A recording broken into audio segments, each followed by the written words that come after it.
আসসালামু আলাইকুম। এই মুহূর্তে মানুষের মনে একটা প্রশ্ন দেখা দিয়েছে।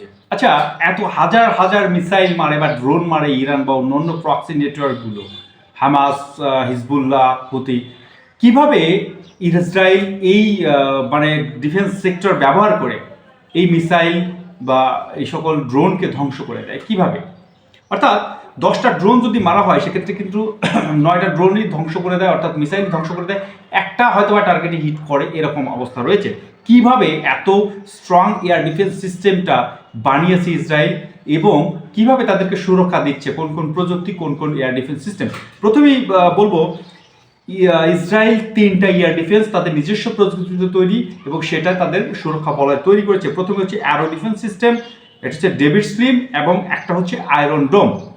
তো এই বিষয়গুলো নিয়ে আলোচনা করবো। ভালো লাগলে অবশ্যই কিন্তু সাবস্ক্রাইব করতে ভুলবেন না।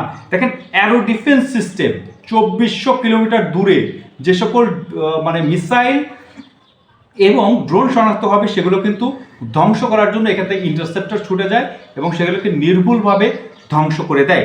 এরপরে যেটা আছে ডেভিড স্লিম, যেটা হচ্ছে মূলত 300 কিলোমিটার দূরে শনাক্ত হওয়া মিসাইল এবং সেটা হচ্ছে ড্রোনকে ধ্বংস করতে ব্যবহৃত হয়। এরপরে আছে স্বল্প দৈর্ঘ্যের যে সকল মিসাইল রয়েছে, অর্থাৎ 30 কিলোমিটার বা 50 কিলোমিটার, 100 কিলোমিটার নিচে যে সকল মিসাইল রয়েছে সেগুলোকে ধ্বংস করতে ব্যবহার করা হয় আয়রন ড্রোম, যেটা হচ্ছে বহুল প্রচলিত। কারণ হামাস যে সকল যুদ্ধ মানে রকেট ছুঁড়েছে, হিজবুল্লাহ যে সকল রকেট ছুঁড়েছে সেটা কিন্তু বহুলভাবে আয়রন ড্রোম ব্যবহার করে এগুলোকে ধ্বংস করা হয়েছে। এছাড়া হুতি যেগুলো ছুঁড়েছে সেগুলো অ্যারো ডিফেন্স সিস্টেম ধ্বংস করেছে। এছাড়া ইরান যে সকল প্রথম বা true promise 1, true promise 2, true promise 3 যেগুলো ব্যবহার করেছে সেগুলোকে ধ্বংস করার জন্য অ্যারো ডিফেন্স সিস্টেম অর্থাৎ দূরপাল্লার এয়ার ডিফেন্স সিস্টেম ব্যবহার করা হয়েছে। এছাড়া কিছু কিছু মিসাইল যেহেতু মানে ইসরায়েলি হিট করেছে, ইসরায়েলের ব্যাপক ক্ষতি সাধন করেছে আবাসিক এবং তাদের সরকারি বা সামরিক স্থাপনা বা বিমান ঘাঁটি বা সামরিক ঘাঁটি, সেখানে আমেরিকা তাদেরকে রক্ষা করার জন্য তাদের বহুল প্রচলিত থার্ড এবং পেট্রোয়েটের মতো অত্যাধুনিক এয়ার ডিফেন্স সিস্টেম সেখানে মোতায়েন করেছে। অর্থাৎ এই মুহূর্তে ইসরায়েল এমন একটা সুরক্ষা বলয়ের মধ্যে রয়েছে, সেই সুরক্ষা বলয়কে ভেদ করে ইসরায়েলে হিট করা কিন্তু অনেক ডিফিকাল্ট।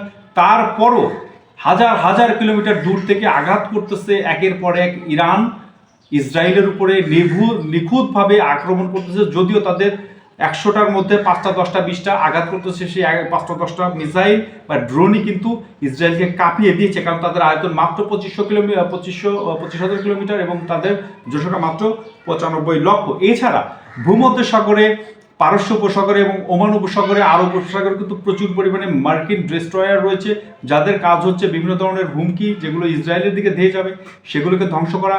তাদের ডেস্ট্রয়ার দিয়ে মিসাইল বিধ্বংসী ডেস্ট্রয়ার, এছাড়া ফরাসি destroyer, British destroyer, German destroyer, এগুলো রয়েছে। তাদের কাজ হচ্ছে ইসরায়েলকে রক্ষা করা।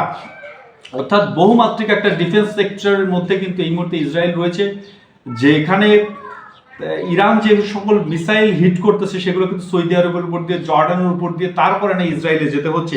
এছাড়া সৌদি আরবের বাহিনী, বিমান বাহিনী কিন্তু air defence system, Jordan air defence system, বিমান বাহিনী বিভিন্ন ধরনের মিসাইল এবং যে সকল ড্রোন রয়েছে সেগুলোকে কিন্তু প্রতিহত বা ধ্বংস করতেছে। এত কিছুর পরও যে সকল ইরানি মিসাইল বা ড্রোন ইসরায়েলি হিট করতেছে, এটা হচ্ছে ইরানি প্রযুক্তির খেল এবং ইরান এই মুহূর্তে সকলই বলা যায়। যখন এই সকল ডিফেন্স সিস্টেমটা ডাউন হয়ে যাবে, তাদের ইন্টারসেপ্টটা শেষ হয়ে যাবে, তখন কিন্তু বিনা বাধায় ইরান তাদের টার্গেট হিট করতে পারবে এবং ইসরায়েলকে একটা ধূলিসাৎ বা একেবারে মাটির সাথে মিশিয়ে দেওয়ার জন্য ইরানি মানে মিসাইল এবং ড্রোনই যথেষ্ট। এই মুহূর্তে ইরান যে বিষয়টা করতেছে, ইরান একসাথে অনেকগুলো মিসাইল ছুটতেছে বা ড্রোন ছুটতেছে, যেটার কাজ হচ্ছে ইসরায়েলের যে প্রতিরক্ষা বলয় রয়েছে সেগুলোকে ফাঁকি দেওয়া। এবং এই মুহূর্তে ইরান কিছু মিসাইল ছুটতেছে, বিশেষ করে খাইবারশার 4। এই খাইবারশার 4 কিন্তু দিক পরিবর্তন করতে পারে। আমরা ইতিমধ্যে অনেক ভিডিও ফুটেজে দেখেছি বিভিন্ন ধরনের মিসাইল কিন্তু এয়ার ডিফেন্স সিস্টেমকে ফাঁকি দিয়ে তাদের টার্গেটে হিট করতেছে, ব্যাপক এবং বিধ্বংসীভাবে ধ্বংস এবং তাণ্ডব লীলা চালাচ্ছে। আশা করব যে কিছুদিনের মধ্যে, অর্থাৎ 5 থেকে 7 দিনের মধ্যে এয়ার ডিফেন্স সিস্টেমের ইন্টারসেপ্টটা শেষ হয়ে যাবে। তার ফলশ্রুতিতে ইসরায়েলকে রক্ষা করার মতো অবশিষ্ট আর কিছুই থাকবে না। আমেরিকানরা এত দ্রুত কিন্তু ইন্টারসেপ্টর তৈরি করতে পারতেছে না। তারা সহায়তা চাচ্ছে দক্ষিণ কোরিয়া অপারগতা প্রকাশ করেছে এত দ্রুত ইন্টারসেপ্টর সরবরাহ করতে। আমরা আশা করব অতি দ্রুত থার্ড পেট্রয়েটের মতো air defence system, David slim এবং আয়রন ড্রোমের সক্ষমতা শেষ হয়ে যাবে।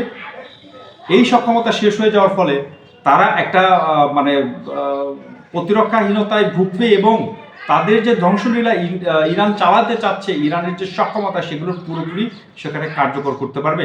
আমরা আশা করব ইরান এক্ষেত্রে সক্ষম হবে এবং ইরান ইসরায়েলের নাম নিশানা মুছিয়ে দেবে দুনিয়া থেকে, এবং এইখানে মার্কিনের যে স্বার্থ রক্ষার জন্য ইসরায়েলকে ব্যবহার করছে সেই স্বার্থটাকে পুরোপুরি মধ্যপ্রাচ্য থেকে মূলোৎপাটন করতে পারবে এবং মধ্যপ্রাচ্যের মুসলিম দেশগুলোকে চোখে আঙ্গুল দিয়ে দেখিয়ে দেওয়া যাবে যে এই দেবতা আমাদের না, অর্থাৎ আমেরিকার ভয়ে তারা যেহেতু আত্মসমর্পণ করে রয়েছে আগেই, তাদের সার্বভৌমত্ব তুলে দিয়েছে আমেরিকার হাতে, সেটা আসলে ভুল সিদ্ধান্ত।